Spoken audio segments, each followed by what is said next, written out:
Ihr Lieben, bevor es mit dem Interview zwischen Yusra und Veit losgeht, habe ich hier noch 2 kleine Hinweise für euch.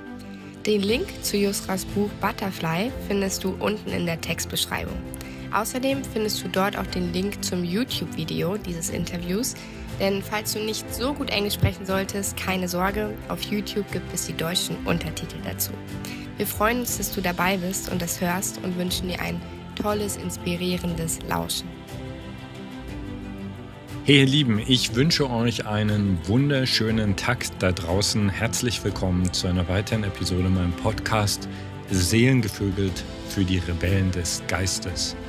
Ich freue mich sehr, dass ich euch heute einen wirklich bemerkenswerten jungen Menschen vorstellen kann.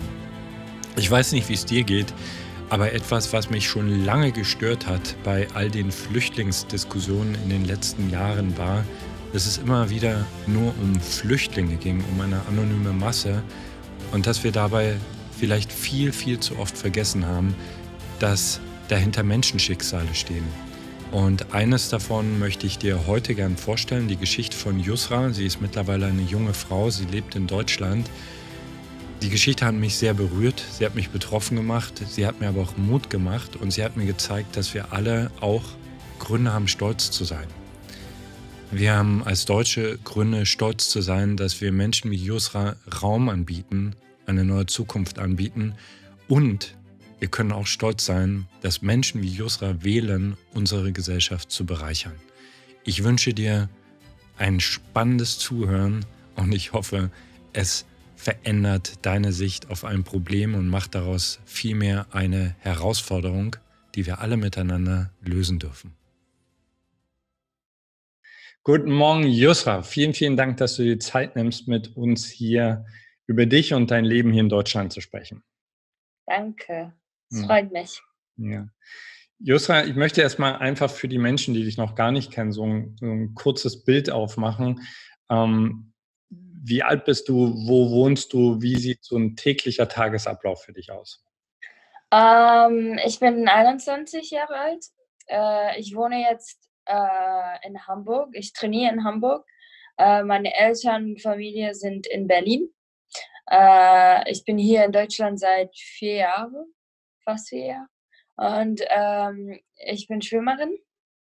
Und ich konzentriere jetzt auf Schwimmen und mein Ziel ist jetzt Olympia 2020 und deswegen bin ich jetzt in Hamburg. Ich trainiere in Olympiastützpunkt und ich lerne Deutsch. Und ja, mein tägliches Programm ist 7 aufzustehen oder 6:30 Uhr und dann erstmal Wassertraining für 2 Stunden. Danach habe ich Pause und danach wieder Training. Und in diese Pause zwischen, ich habe immer Deutsch oder ich mache jetzt meine Fahrschule. Oder es gibt immer Events oder sowas. Ich habe aufgehört jetzt mit der Schule bis 2020. Es war ein bisschen kompliziert mit Deutsch und mit meiner Zeit und so weiter. Deswegen habe ich gesagt, ich mache Pause bis 2020 und dann mache ich weiter. Und ja, das ist mein Tag. Es ist Training, Deutsch, Events, Interviews und sowas, ja. Seit wann lernst du Deutsch? Ich finde, du sprichst richtig gut. Dankeschön. Ja, seit 3 Jahren oder so. Ja. Cool. Also Deutsch ist ja nicht die einfachste Sprache. Dankeschön. Ja. Ja. So, wo ist die nächste Olympiade? Tokio. Tokio. So, wenn du da antrittst, unter welcher Fahne trittst du an? Also es ist ein bisschen kompliziert. Ich kann nicht für Syrien starten, weil ich bin Flüchtling in Deutschland und ich kann nicht für Deutschland starten, weil ich bin nicht Deutsche. Ich habe keinen deutschen Pass.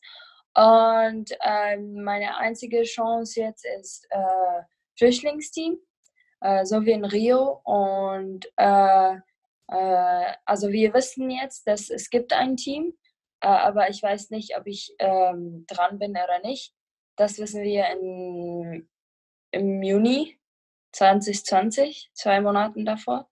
Und jetzt also muss ich einfach trainieren, konzentrieren, bessere Zeiten schwimmen, ja, und dann die olympische, the IOC will decide then.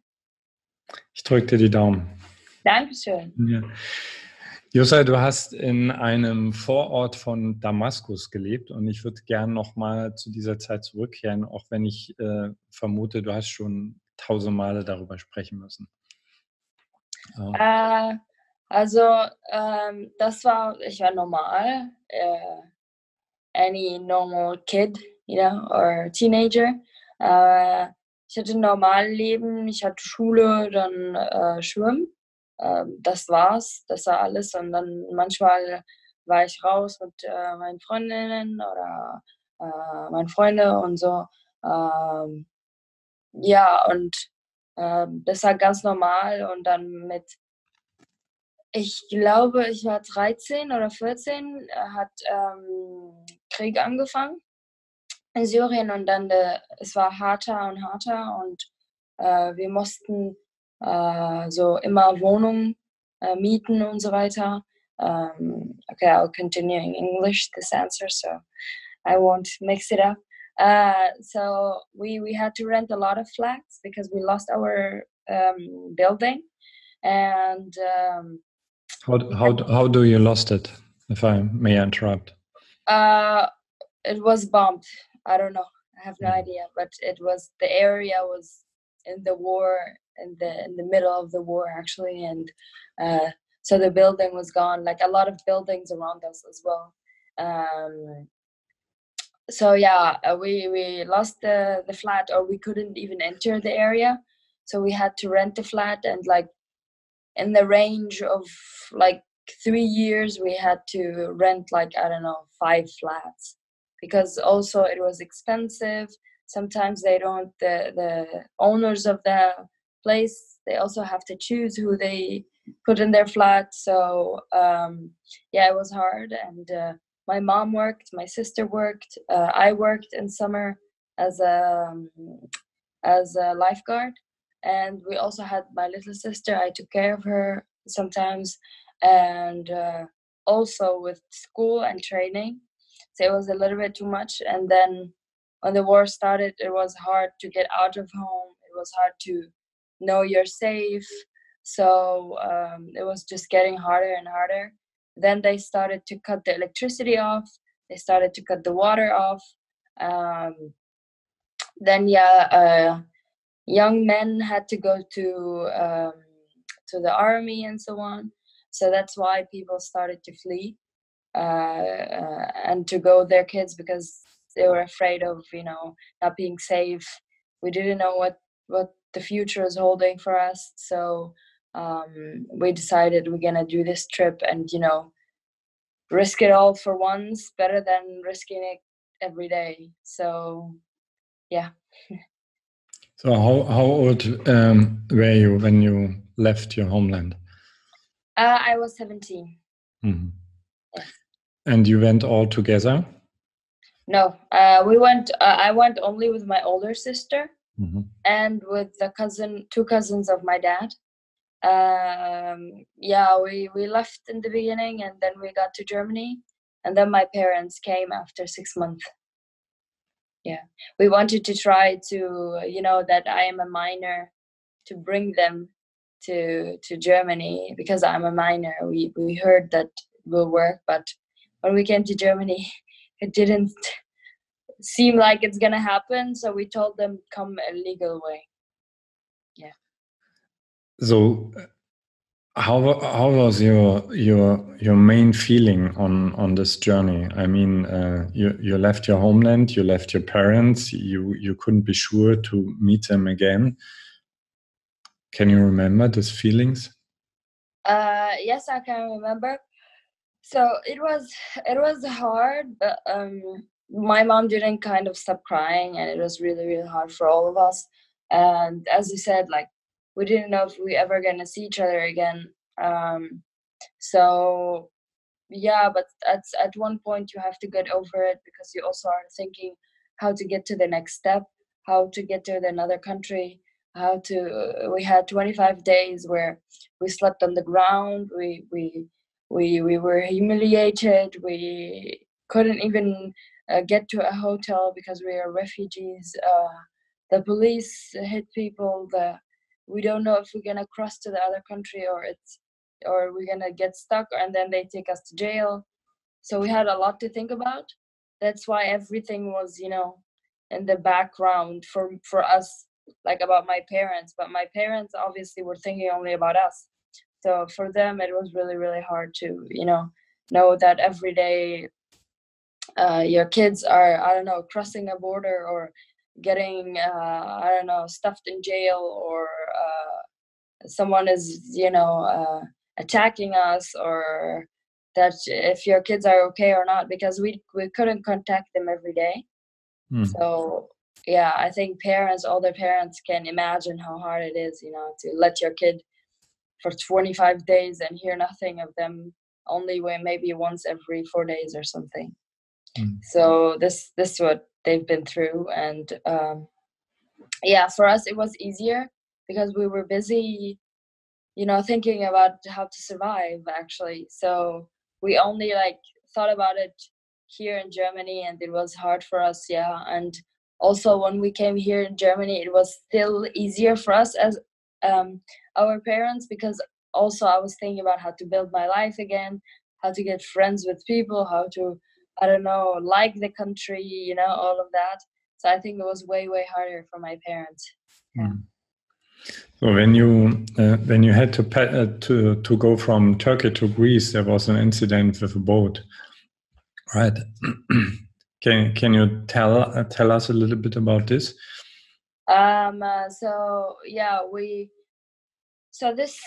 there is this only way at the sea to go from Turkey to Greece, and I don't know, millions already crossed now, I don't know. And it's kind of, if the boat was okay, it's kind of 45 minutes ride, but we did 3 hours and a half. We were in the water.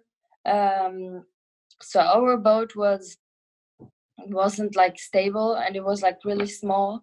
We were 20 people on a gummy boat, and after 15 minutes, the engine kind of broke, and it was working, braking and working the whole time. And then my sister and me and 2 other guys, we were in the water most of the time. Yeah, and then the water was coming in the boat. Some people were trying to get the water out of the boat. We were all praying. We stayed 3 hours and a half till we got to the shore. And after that, we got to the shore, yeah, after 3 hours and a half. Wow, that was really brave. Thank you. Yeah. So when you arrived at Lesbos, so how was the feeling? Was it already kind of feeling now we are safe, or was it no? I wasn't. To be honest, I wasn't thinking about anything except of drinking water. Because I was on an island before, and I was for 4 days I was drinking the minimum I can because we had to share. We couldn't buy water. So a bottle of water had to stay with 4 people for, I don't know, 2 days. So we had really, really, if you're really, and it was summer, and we were in the jungles, and there was maybe this is a bit hard, but there was no bathroom, there no food, no water. So when I got to the island, I just wanted to eat, drink, and sleep. Yeah. So, and from there, how many days it took you to Germany? I think 2 weeks. Yeah, 2 weeks, because we got stuck again in Budapest for a week, and yeah, then after that, everything was easy after Budapest. Yeah. So was this, I don't remember exactly the time, was this time period when Angela Merkel just opened the front? Yes. It was Yeah, then they sent Germany. So we were in Budapest, and then there was a lot of news about Hungarian police hitting the people. A lot of news about people getting in jail, and they surrounded us by one area. The refugees were surrounded by one area. We paid for. They said in Hungary, "Oh, go and pay a train ticket. We will go all to Vienna," and then they lied. So all of us paid at least every refugee paid 300 to 400 euros, and then the refugees were mad, and then they started like a demonstration, and then the police were hitting them. They hit, I don't know, they didn't care if they were women or kids, and after that they surrounded us by one area. We tried to get on the train, and then we got in jail. Not in jail, but it's, I don't know, stable or something. It wasn't even jail.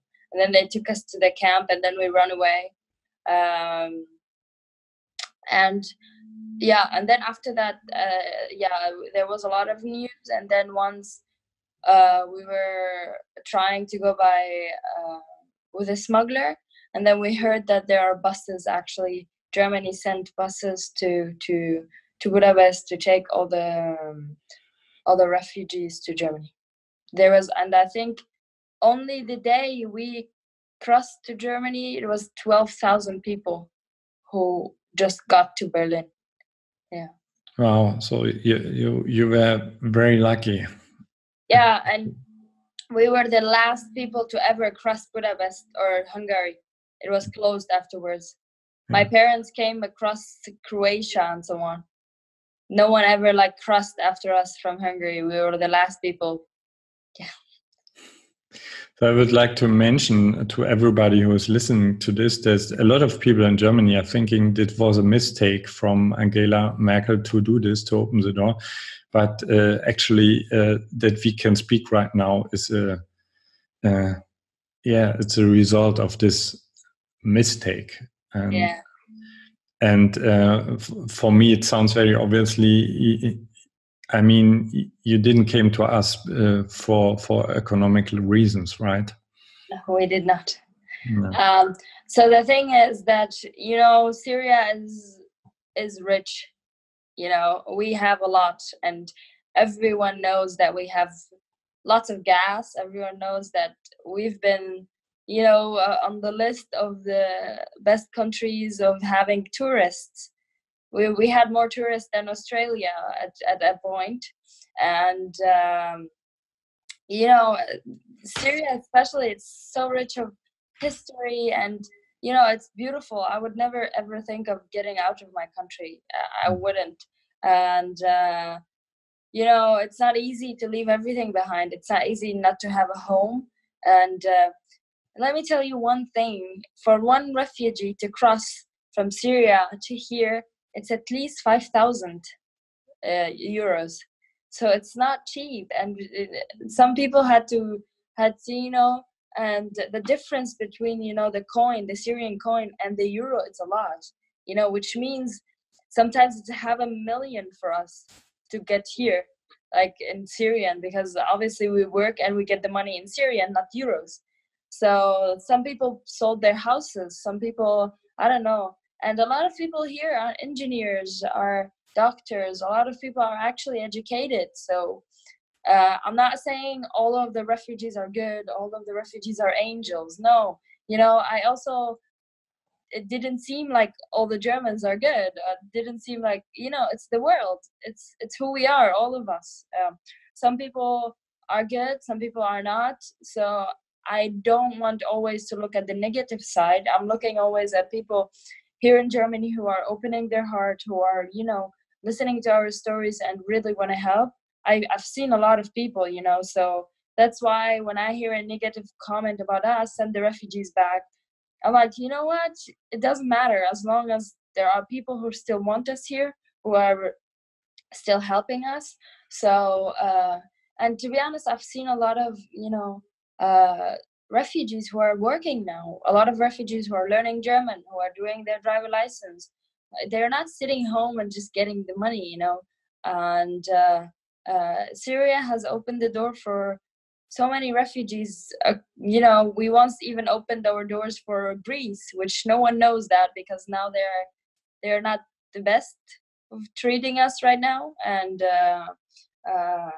they're getting a lot of humanitarians in jail and so on. One of them is my sister, and I think it's awful. I don't think they know that we even opened the door once for them, and we opened the door for a lot of countries when they had war. So I think it's something that if we like it or not, it's gonna happen all the time, no matter how much technology we have.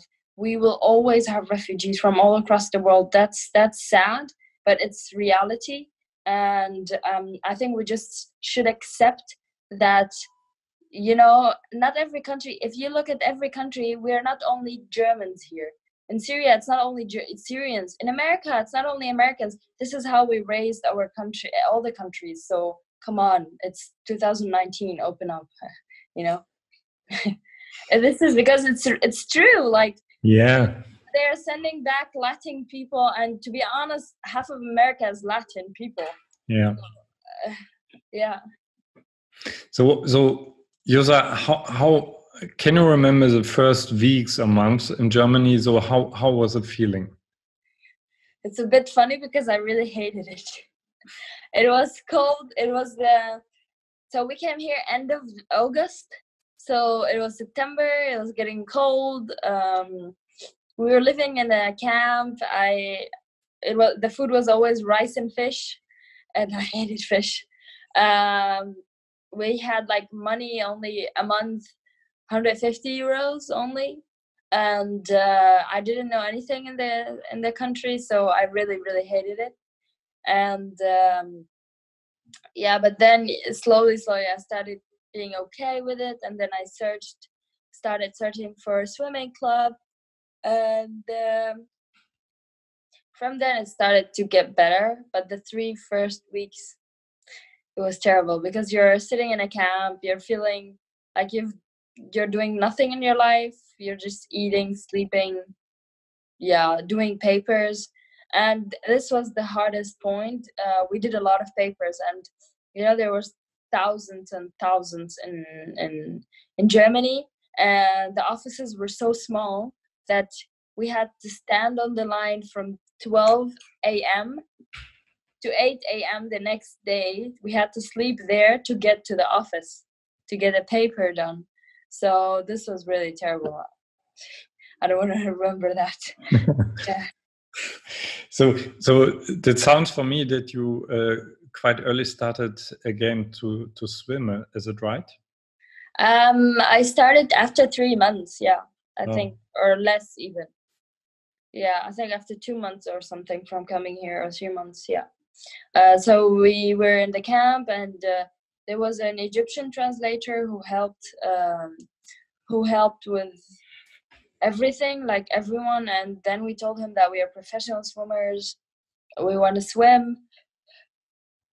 Yeah, and then he helped us. He contacted a club, and then the club said yes to have a trial or something. And then they saw our technique, and they saw that we're really professional swimmers, and then we got accepted there, and then we illegally moved to their clubhouse. Yeah. Yeah. So I can imagine that this, swimming again, it gave you some strength and base, or? Yeah, it did. Actually, it helped me a lot, getting to know new people, building up my life again, and having a community around me and so on. It helped me a lot, yeah. And then you could participate in Rio, and it was a very special Olympic refugee team, right?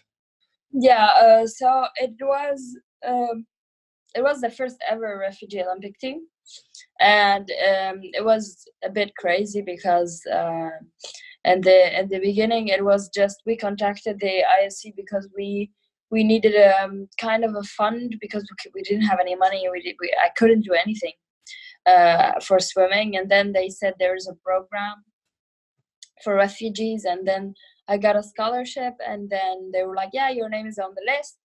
And then they were like, you're going to Rio. We created the first ever refugee Olympic team. And I was like, wait, what? And this was only a year after I arrived to Germany, so I wasn't prepared. And then I went there, and yeah, it was one of the most incredible things I've ever done. And that's why I'm going now for Tokyo. Great. Yeah. So how is it right now in Germany? You still hate it? You can be very honest. No, I'm okay with it. I hate the weather. Especially now I'm in Hamburg. It's more worse than Berlin. I am okay with the people. Not everyone like me. Not everyone supports my career. Some people say I don't deserve what I have. Some people say, oh, she's Syrian. Why is she getting all of this? And I'm like, because I'm a human and I work hard, you know. And but on the other hand, there are a lot of people, a lot of Germans who really help me every day. You know, my coaches, my group, also my ex-coach. He always texts me, and you know, and I work with a lot of people, so a lot of people really support me a lot, and lots of people who do the interviews are really interested. Lots of people who listen to the interviews are also interested, you know. Some people know that we are only humans, and we know we want just a better chance to live and to have, you know, we do things, think about our kids as well, that we want a better future for them. You know, I don't want to have a kid where you know, I don't know if they're safe or not. I mean, I'm not gonna have a kid now, but thinking also of the future. Yeah. So would you say you feel integrated, or is it still a feeling, okay, here are we as refugees and here are the Germans? No. I think I do feel integrated. I have lots of German friends. I work with a lot of Germans, and you know, I think this is really important, because I don't care where people come from. I'm just, you know, if I like the person I'm gonna go out with, I'm gonna go have dinner, I'm gonna have fun. So this is the least thing I care about. I just, you know, I know the person for themselves, not for where they are from, and that's the most important thing. And I do believe that a lot of Germans are doing their best to get the people integrated, and I think that's all that matters. The people who say I want the refugees out, I don't think they had anything to do with the refugees, or they didn't even, you know, try to talk to them. And if you have one bad experience with one refugee, that doesn't mean that all the refugees are the same. So this is what I'm saying. Maybe try again, and then don't judge a book by its cover. So you are actually quite busy. You have written a book, which Yes. we will put a link under this podcast, and you're also working as a kind of ambassador. Is it right? Yes. Yeah. So the book came out last year, in May, and it came out first in German and English, and now it's still in some countries it didn't come out yet. I'm really proud it's coming out in Arabic soon. And yeah, it has been crazy. Me, my sister, and also my ex-coach who was with me in Rio, and my parents, we all sat together and we talked about it, and then we wrote the book. And yeah, after that we wrote the book, and then it came out. Yeah, it was just crazy, you know, to write a book, and yeah, to think about it even. And I've seen you even a kind of ambassador for one of my favorite sport brands, for Under Armour. Yeah. So yeah, I am. We forgot to talk. I am Goodwill Ambassador also for UNHCR, and I visit camps, and I also speak a lot. I go to events and speak about refugees, and, you know, bring awareness to the higher level. and I hope that's working. And yeah, I'm actually next week I'm going to Jordan, and I'm going to visit also a camp there, refugee camp, and yeah. I hope that won't be emotional. It will be, because it's one of the biggest camps around the world, and it has a lot of Syrian people. So I think it's going to be emotional for me. And yeah, I am a testimonial with Under Armour, and here you see. Can you see? Yeah. So working with them is really, really nice. You know, they also have the people for their stories also, not only because they're successful or they're on the top level. They have their athletes because, you know, they want to tell a story, they want to have a unique story, and working with them is really inspiring. And yeah. So you're quite young and you're very powerful. So what are your dreams? So if anything is possible? If anything is possible, not to have any wars anymore, and stop, you know, judging people by their color or where they come from. You know, just please live your life. I don't know, have fun, enjoy. If I don't know, if you don't like someone, you don't have to, you know, say go back home. They didn't do anything bad to you. They are not doing anything. And I've seen a lot of really, really sad videos. As example, in America, people are telling other refugees or telling Latin people or telling anyone who's not American to go back to their country. You're making my country bad. That's not true. They have their own restaurants, they have their own business, and they are integrated, and they were born in America, so they are American citizens.